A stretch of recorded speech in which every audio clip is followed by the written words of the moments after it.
আমি ফেসবুকের ভিতর ঢুকে ঘাটাঘাটি করতেছিলাম, মানে এটা সেটা দেখতেছিলাম। হঠাৎ একটা পোস্ট আসলো আমার সামনে, যেটা কিনা ছিল তোমার আমার লাইলার। যেহেতু পোস্টটা অনেক লম্বা ছিল তাই একটু পড়ার চেষ্টা করলাম। আর পোস্টটা করছে 2 জানুয়ারি 2025, মানে আজ দুপুর 12টা 49। আর মানে বুঝতেই পারতেছো পোস্টটা পুরো তাজা। আর আমি পোস্টটা যখন দেখি তখন প্রায় 8টা বাজে। এইখানে অনেক কথাই লেখা ছিল, যেমন ধরো প্রিন্স মামুন বলছিল এর মতো লাইলা দিনে 101টা তৈরি করতে পারে। 101টা বলছিল না 100 বলছিল, যাই হোক কোন একটা হইব আর কি। তোমরা স্ক্রিনে দেখতেছো লাইলা কি কি লেখছে, আমিও হালকা পাতলা পয়রা শোনাইতাছি। লাইলা পোস্ট এখানে বলছে প্রিন্স মামুন বলেছেন তিনি দিনে 101টা লাইলা বানাতে পারেন। তার পাশে যে কোনো একটা মেয়েকে দাঁড় করিয়ে ভিডিও করলে সে মেয়েও লাইলা হয়ে যাবে। আমিও দেখিয়ে দিলাম আমার পাশে যে কোনো একজনকে নিয়ে ভিডিও করলে সেও famous and talk of the country হয়ে যায়। এই আমি ভুল বলি নাই তো? ইংলিশে আবার বহুত পাকা তো। ক্রেজি ইমন আমারও প্রিন্স মামুনের ছোট ভাই এবং একজন কন্টেন্ট ক্রিয়েটর। 2022 সাল থেকেই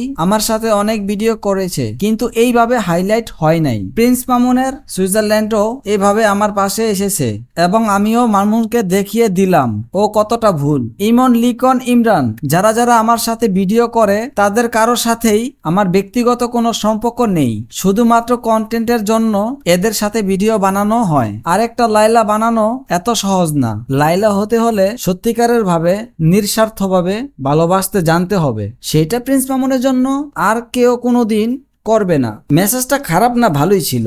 এই মেসেজে মামুনকে এটাই বুঝাইতে চাইতেছে লাইলা লাইলাই, অন্য কাউকে লাইলা বানানো যাবে না। যেমন আমি তুমি। হ্যাঁ এটা ঠিক, মামুন যে বলছে 101টা লাইলা তৈরি করবে এটা পুরা গাঁজাখুরি মার্কা কথা। হতে পারে প্রিন্স মামুনের বয়স কম, ওর জীবনে অনেক মেয়ে পাইবো, সেটা লাইলা থেকে সুন্দর হইতে পারে কিংবা লাইলা থেকে বেশি পয়সাওয়ালা হইতে পারে, নয়তো প্রিন্স মামুনের মতো সিরা ফারা পাইতে পারে। এখন দেখার পালা প্রিন্স মামুন লাইলাকে কি উত্তর দেয়, আমরা সেই অপেক্ষায় থাকলাম। আচ্ছা লাইলা তো বললো লাইলার পাশে যাকে নিয়ে ভিডিও করে সেও ফেমাস হয়ে যায়। আমি যে লাইলার এলে ভিডিও করলাম, কই আমি তো ফেমাস হইতে পারলাম না।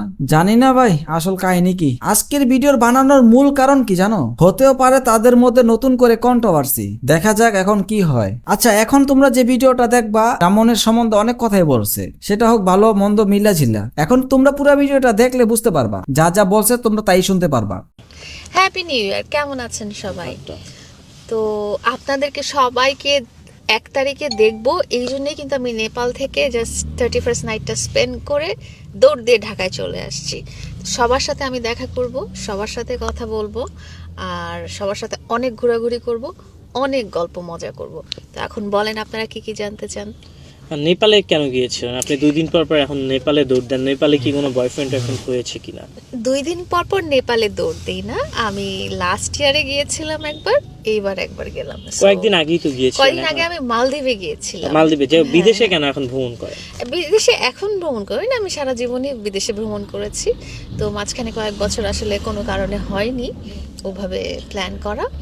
তো এখন আবার আগের মতো সিঙ্গেল লাইফ ঘুরে বেড়াচ্ছি। আপনি কি এখনো সিঙ্গেল? হ্যাঁ অবশ্যই আমি তাহলে সিঙ্গেল।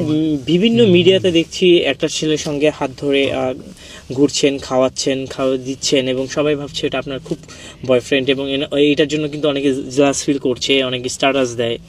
আর জেলাস ফিল করতেই পারে, ওই ছেলের অনেক গার্লফ্রেন্ড থাকতেই পারে, তারা জেলাস হয়ে যেতেই পারে। বাট এটা একেবারেই কন্টেন্ট ক্রিয়েশন, আর এটাতে জেলাস ফিল করার কিছু নাই।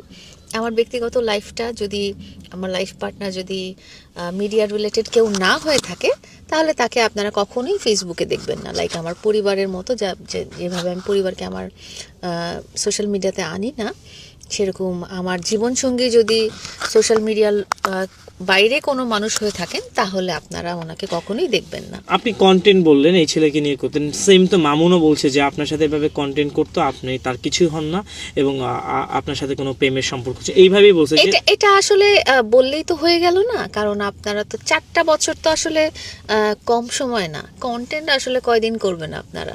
আর আমার সাথে কিন্তু অনেককেও দেখছেন, শুভকে দেখেছেন, সাব্বিরকে দেখেছেন, লিখনও আমাকে নিয়ে ভয়েস দিয়ে অনেক কন্টেন্ট করেছে, বিডি ইমরানকে নিয়ে আপনারা জাস্ট 2 দিন আগে আমাকে কোয়েশ্চেন করেছেন।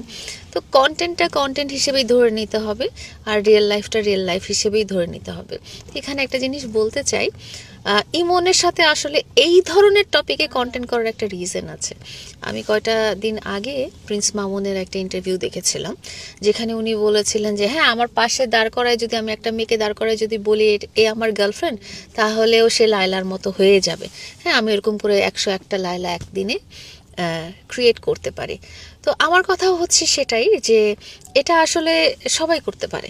আমার পাশে যেরকম ইমনকে রেখে আমি 2টা ভিডিও করলাম, তাতে এখন কিন্তু আপনারা সবাই ইমনকে চিনেন, পুরো দুনিয়া ইমনকে চিনে এখন।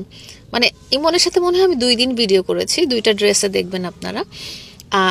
এই 2 দিনের ভিডিওতে পুরা দুনিয়া ইমনকে চিনে ফেলছে। নেপালে যেও আমি ইমনের কথা শুনলাম।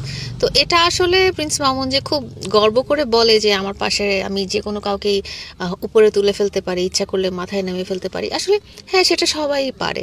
বাট সবাই কিন্তু আসলে জীবনসঙ্গী হয়ে যেতে পারে না, বা ভালোবাসার মানুষ হয়ে যেতে পারে না।